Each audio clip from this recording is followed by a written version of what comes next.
kabut asap menyelimuti sejumlah wilayah di Kalimantan Selatan. Salah satunya di Banjarbaru.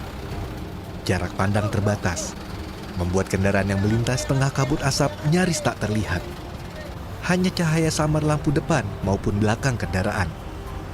Kondisi ini memicu kecelakaan lalu lintas. Minibus ini rusak di bagian depan usai menabrak truk.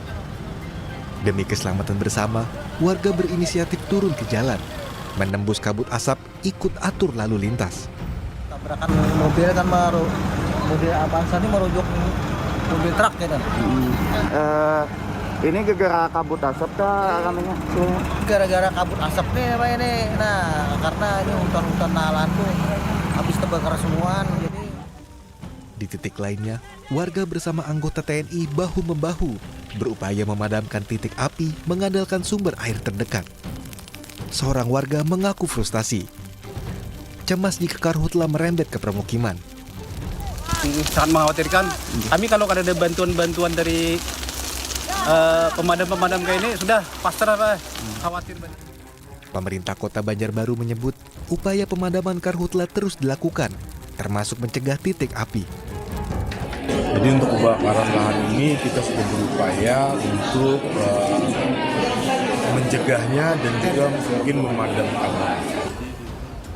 Kabut asap yang menyelimuti kota tak hanya berdampak pada jarak pandang terbatas, tapi juga terhadap kesehatan warga. Tim Liputan, Kompas TV.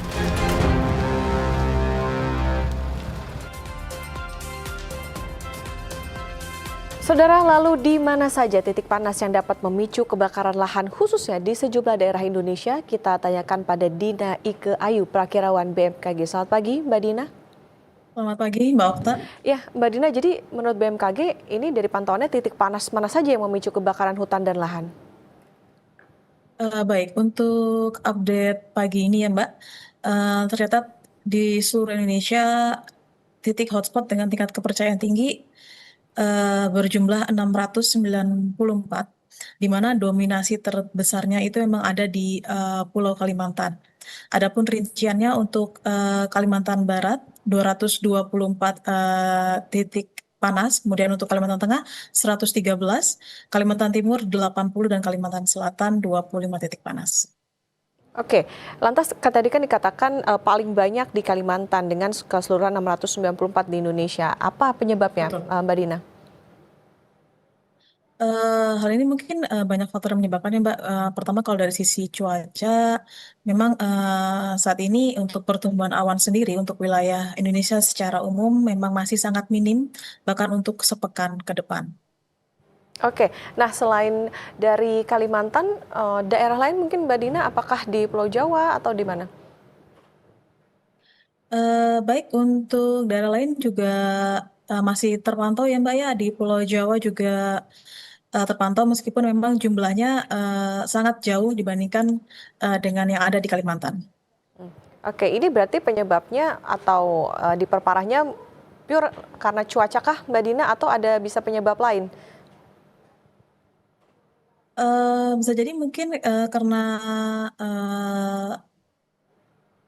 kondisi cuaca saat ini memang anginnya sangat kencang, anginnya terbilang kencang ya Mbak ya, jadi sedikit ada percikan api, itu bisa menyebarkan api itu ke wilayah lainnya.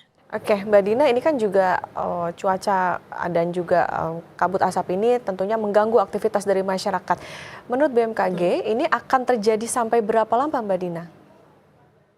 Dari kami untuk musim kemarau ya Mbak ya, mungkin masih akan diprediksi hingga Oktober nanti mungkin, tapi juga untuk kondisi atau mungkin jumlah hujan, curah hujan, memang sampai November itu masih dalam batas di bawah normal.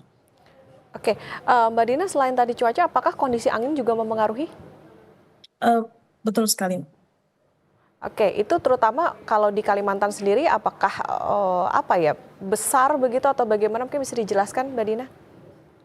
Baik, untuk secara umum saat ini memang angin yang bertiup di wilayah Indonesia itu kecepatan anginnya cukup tinggi, Mbak. Sehingga api-api yang sudah terjadi itu lebih cepat menyebarnya ke wilayah lain.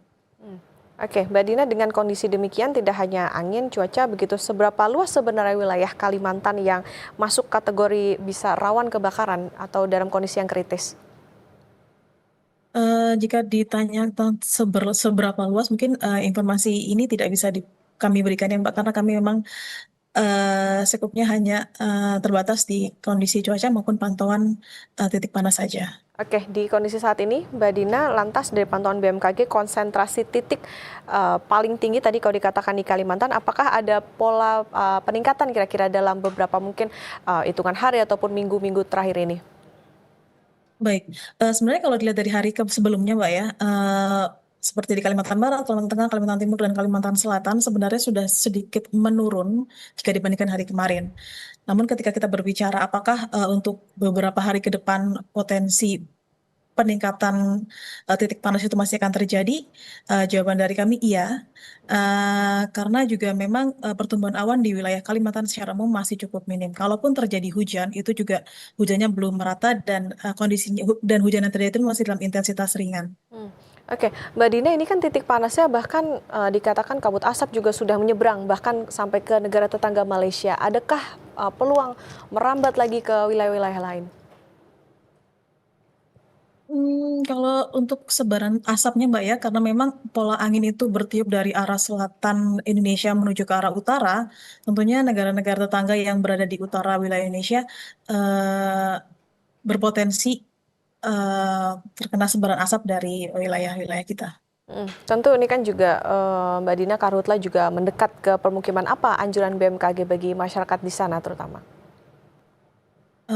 Anjuran kami mungkin memang untuk sepekan ke depan memang potensi hujan masih cukup kurang, sehingga potensi untuk timbulnya titik panas juga masih ada. Ditambah lagi jika menjelang pagi hari memang kondisi di sebagian wilayah-wilayah di Kalimantan itu juga sudah terlihat kabut asap. Himbauan dari kami agar masyarakat ketika beraktivitas menggunakan masker. Dan jika memang masih bisa untuk dikurangi aktivitas di luar rumah, kami juga turut menghimbau untuk mengurangi aktivitas di luar rumah. Oke, nah itu tadi Mbak Dina soal aktivitas untuk masyarakat, mungkin ini juga sebagai gambaran kalau misalnya soal kondisi kabut asapnya ini kan polanya tebal misalnya di pagi hari kemudian mulai mereda di siang hari. Apakah seperti ini polanya Mbak Dina? Betul sekali Mbak, karena kan kalau di siang hari itu biasanya kabut asap itu akan sedikit hilang karena sinar matahari sudah datang. Oke, artinya memang kalau masyarakat beraktivitasnya begitu dianjurkan lebih ke siang hari atau seperti apa? Dan sampai kapan? Sore kah, malam kah begitu untuk kondisi amannya? Sebenarnya kalau dalam kondisi aman juga tidak bisa ditentukan siang atau sore hari ya Mbak, karena kabut di siang dan sore hari itu sebaran asapnya juga masih cukup terbilang cukup tebal ya Mbak. Jadi memang akan mengganggu aktivitas masyarakat di luar rumah.